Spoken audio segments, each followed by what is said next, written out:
Hey guys, welcome back to Electrical Car Repair Live. Thank you guys for watching and subscribing to the channel. It means a lot to us guys. In this video today, we'll show you how to find the relay for the ignition switch.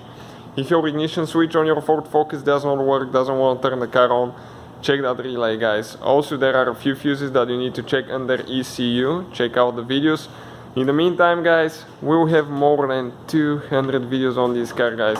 We're trying to save you as much money as we can. That's why we created this channel, so we can help each other out. So please guys, subscribe for all the work we do. Now, what do we need to do? We need to open the hood. We need to locate the fuse box, which is next to the car battery fuse box, right there. You can see air filter, car battery fuse box. This cover now, we'll need to remove it. There is one thing you need to press in and pull up. Okay, there is one clip here that you need to just pull out, and two more on the front. Eventually they will come out. Looking at the box this way, okay, it's the same layout of fuses and relays as looking that way. And that way you can tell which number it is. So in our case, we need to check relay number 16, R16. If it starts with F, this is a fuse. If it starts with R, this is a relay. In our case, R16 is this one here. This is the one for the ignition coil, for the ignition switch, excuse me.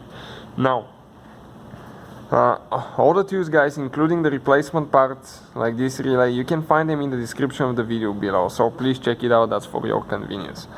That relay is super tight. Some people, okay, use screwdrivers. I can use a screwdriver to pry it out, or pliers, but you can damage it or damage your box, so be very careful. I just wiggle it left and right and it comes out.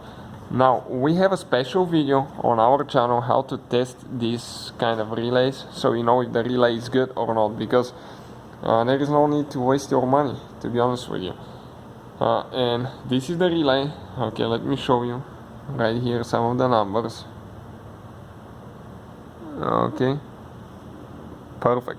So you can find it in the description of the video below. Let me go ahead and grab the new one quick. Okay, right there. You can see identical Ford Motor Company replacement relay. So when you're ready to install it, you have to make sure which way it goes. In our case it goes this way. Make sure it's all the way in. Push until it gets really deep and you cannot push them more. After that, do not forget to install your cover. All we have to do, align everything, press really good until you hear a click. Perfect. This is it guys. So, now don't forget guys again to subscribe. We'll have so many videos on this car and other vehicles as well. We're here to help you as much as we can guys. So, thank you for watching. Please subscribe and see you guys next time.